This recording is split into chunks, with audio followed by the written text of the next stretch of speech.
Ушул менин нандарымдын акчасын алып кой, берекесин көр. Мырзам, бул жерде ашыкча акча бар экен. Бул 8 нандын акчасы, болбосо сен 4 нан алдың элең го. Жакшы да, илгичке менин атымдан 4-өн илип кой. Аллах жакшылыгыңды кабыл кылсын.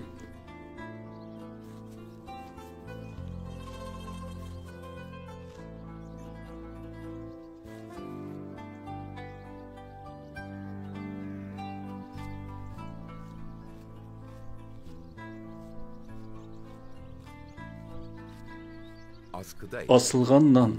Канча айтсаң да бүтпөй турган Осмондорундагы эң кооз адаттардын бири. Навайканадан нан алган кимдир бирөө 2 нандын акчасын берип 1 нан алат эле. Экинчисин болсо муктаж бирөө алсын деп асылган себетке салып койчу. Муну көргөн муктаждар да асылган нан менен курсагын тойгузчу.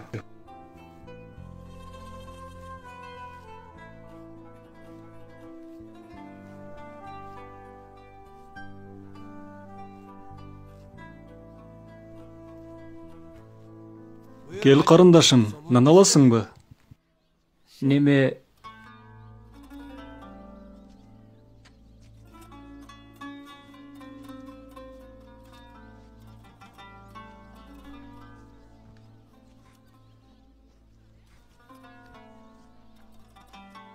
Ала коюңуз.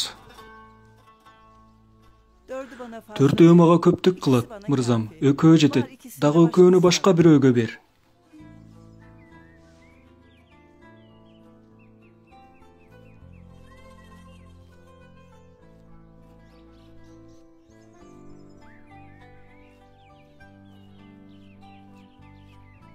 Муктаждыгы барлар кирип, муктаждыгына жараша нан алып, ашыкчасын оюна да албастан кете беришчү.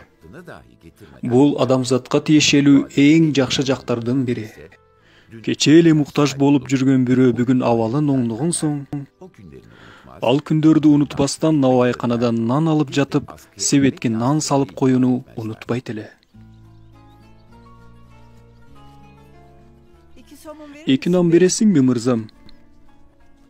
На, ала кой карындашым.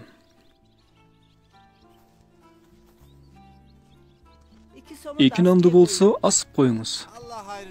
Аллах жакшылыгыңды кабыл этсин, карындашым. Бүгүн мага, эртең сага. Коңшусу ач болуп, өзү ток жаткан бизден эмес деп насаат кылынган. Муну өзүнө адат кылган коомдун эң кооз өрнөктөрүнүн бири асылган нан.